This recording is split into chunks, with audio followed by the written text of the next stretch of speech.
I absolutely love our 3D printers. We've printed cup holders, drawer handles, toothpaste squeezers. There's just so much stuff that not only improves our quality of life, but even adds a little bit of whimsy at the same time. But even 10,000 public designs can't cover every use case. Sometimes we need something and printables for it either don't exist at all, or they don't match any of the supplies that we have. I would be stuck with nowhere to go. Take this, for example, our company trash can. When we went to Walmart to pick it up, all of them were missing a part that makes the step button work. We still bought one for whatever reason. I mean, we desperately needed a trash can. It was probably just the cheapest one we could find, and it makes sense why. Even all the reviews complain about the same thing. But ever since that one foolish mistake, we've been stuck with this evil, soul-crushing bin that decimates the morale of anyone who falls for it, especially Tyson. You'd think after getting bamboozled by this thing multiple times a day, he'd figure it out by now. But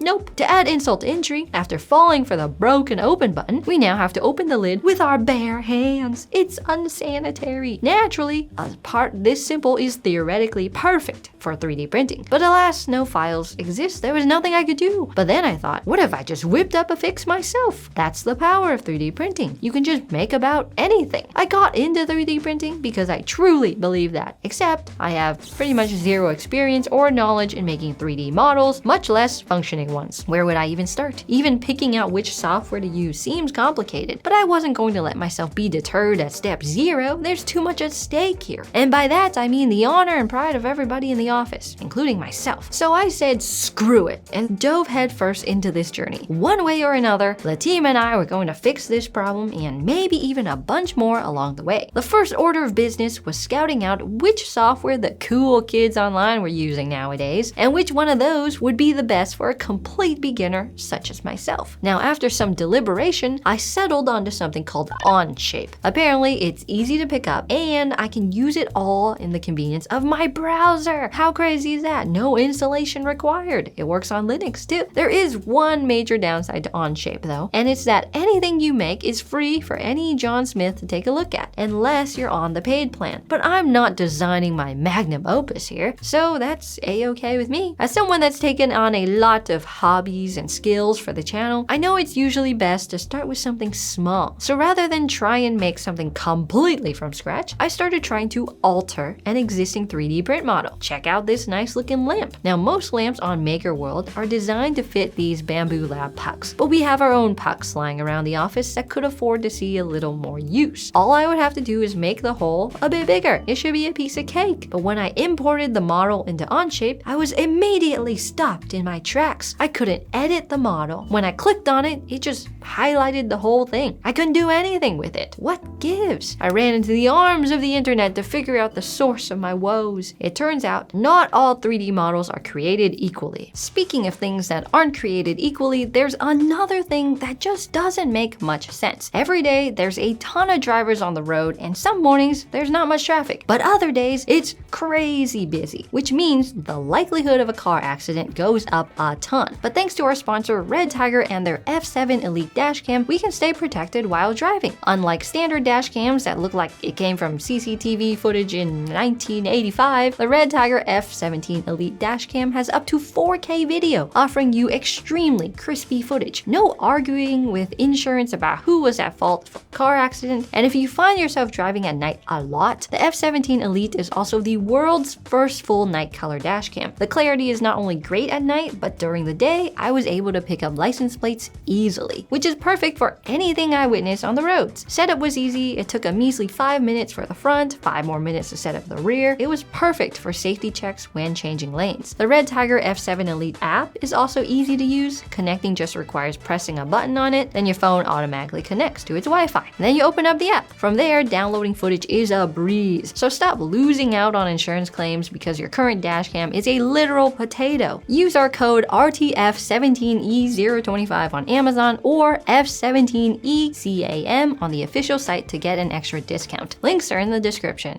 The model I downloaded was something called an STL file. These files are what your 3D slicer uses before you send it to your printer. What I needed was something called a step file. This file contains the actual math of the model so you can make changes to it. Basically, an STL speaks in triangles and a step file speaks in calculus. So my next course of action was to toss this into a converter I found online, transform it into a step, and try again. Now we're back on the right track. I can highlight all the different faces and the edges of this thing. Right now, the circle is at a nice 60mm diameter, but I need it to be 62 to match our light pucks. Unfortunately, it came out of the converter with a little too many faces. The circle in the middle was all broken up, and that made it impossible to change directly. So I bailed on trying to change the model. Instead, I'll just cut out the hole myself. Onshape even snaps measurements as you're drawing a shape to take out any guesswork. This would be easy. I just have to draw a circle in the same place as the original, make it a teeny bit bigger, and voila, I'll have a custom-made lamp just for me, just for our office. Except when I tried to change the size, it gave me this sketch could not be solved error. Do I look like the person that knows what this means? Apparently, when Onshape snaps your drawing, it also makes these things called constraints. I searched high and low trying to figure out how to get rid of them, but came up with nothing. So I just deleted the whole thing and made a new circle, this time using something that any seasoned engineer would frown upon: guesswork. Making my circle the right size was the easy part. I just had to type the number in the box. But since I didn't use snapping this time, I had to nudge my circle over to what kinda looked like the center of the lamp. Yes, I'm sure I was probably going about this a very stupid way. But look, you gotta start somewhere, you know? Once it looked right, I used the extrude tool to cut out a new hole and sent it off to my printer. Now that was a lot of work for just a 2mm change. Hopefully this would turn out how I imagined. About an hour of print time later, it was the moment of truth. Would it fit my light puck, or would it be back to the drawing board and I wasted a ton of filament? So I pushed the light puck in and boom! It was a perfect fit, like a glove. This was great. All that effort was worth it. I've made a custom lamp, and I've even learned a few basics along the way. The lamp got some oohs and ahs around the office, which made it feel extra worth it. With one victory under my belt, it was time to bring it up a notch, level up a bit by making something from scratch. And I had the perfect idea. I received a keyboard a while back, of course, and it came with this dongle holder that snaps onto a cable. A genius invention. We've got a ton of dongles lying around the office that could use something like this. Now I've tried to print out dongle holders before, but they didn't quite turn out so good. So this would be the perfect chance to work those muscles. I took some measurements with my handy micrometer, drew a few shapes, and things were looking good. Turns out making this little dongle holder was actually easier than the lamp hole. I didn't have to deal with any wrong file formats or constraint errors, and really all a dongle holder is pretty much an empty rectangle. The cable holder part though, that was a little more involved. But even that was just a rectangle with a circle cut into it. That's right, I know my shapes. Once that was all done, I sent it off to the printer, and 15 minutes later I had a brand new dongle holder fresh off the press. It even fit perfectly, not too loose, not too tight like those other ones I printed. Is this beginner's luck, or am I a genius? At this point, I've mustered enough confidence to start my ultimate quest. The whole reason why we've descended down this crazy, bizarre rabbit hole, the trash can. Except this would be a way more Herculean task than anything else. Why? Well, because I don't have anything to reference. Nothing. Zilch. Nada. I even tried looking for pictures online to see what this trash can is supposed to look like with the mechanism. But Walmart,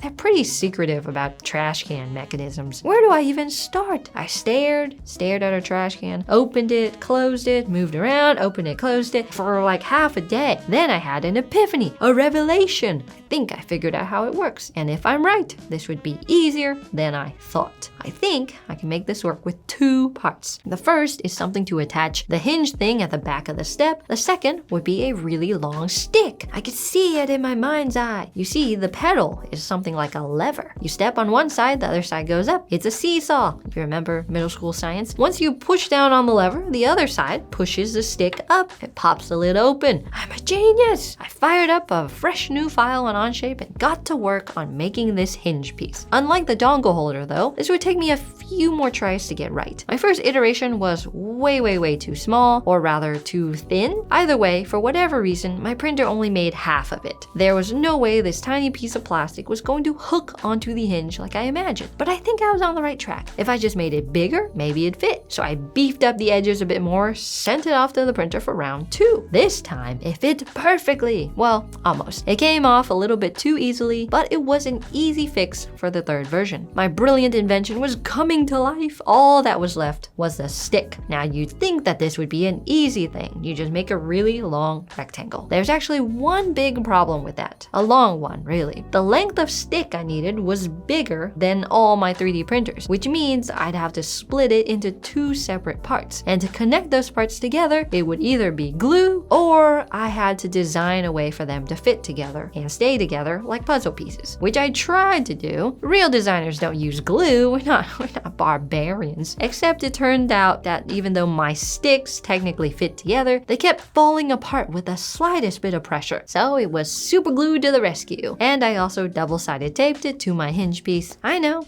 Cut me some slack. I'm not a precision engineer or any engineer. This is what we like to call a prototype in the biz, a test concept. Once I got my janky little stick installed, it was time to see if it worked. The big kahuna moment of truth. Would the accumulation of all my hard-earned lessons come to fruition, or would we be stuck with a broken trash can? I put my foot on the step and boom, the lid popped right open. I couldn't believe it. Our office's pride and spirit as a team would no longer be crushed by this evil trash can. And I did it myself from scratch with no reference, no help, except as I rejoiced, there was a problem at hand, a new one. The lid doesn't go down by itself. It's just one thing after another. Now this was something that clearly was not going to be fixed with the power of a stick. But I wasn't going to let this stinky trash have the last laugh. Not here, not now. I took one more close look at this eyesore and I noticed a little tab attached to the lid. This tab also had a hole in it, like something was supposed to go there. Maybe some other mechanic, or maybe even a hook. So I went back to Walmart's page one more time to look for something, anything, to point me in the right direction. Then I saw this, a video that showed there was in fact a hook attached to the tab. So it's back to the drawing board. I shaved off a little top part of my stick, crafted out a hook to go on it, then it was off to the printer for round 2. Another hour later, I had a new and improved trash stick. I hooked it onto the tab and, well, it wasn't perfect. It worked, but the hook kept coming right off. So it was time for a more jank solution in the form of tape. Once I got that stuck on there, it was perfect. The trash can opened and it would close all on its own, slowly.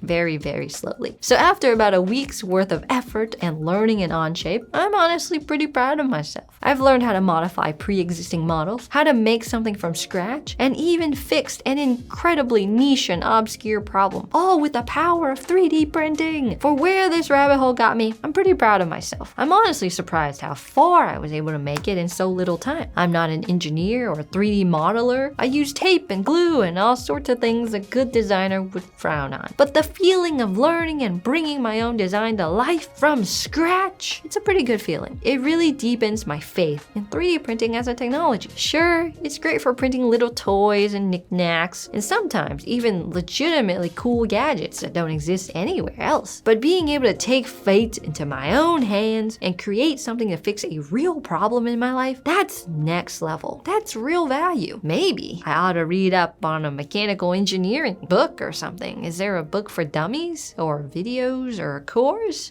Anyways, if you want to get into 3D printing, check out this video here. Boom, boom, boom, boom, boom, click, click, click, boop, boop, boop, boop.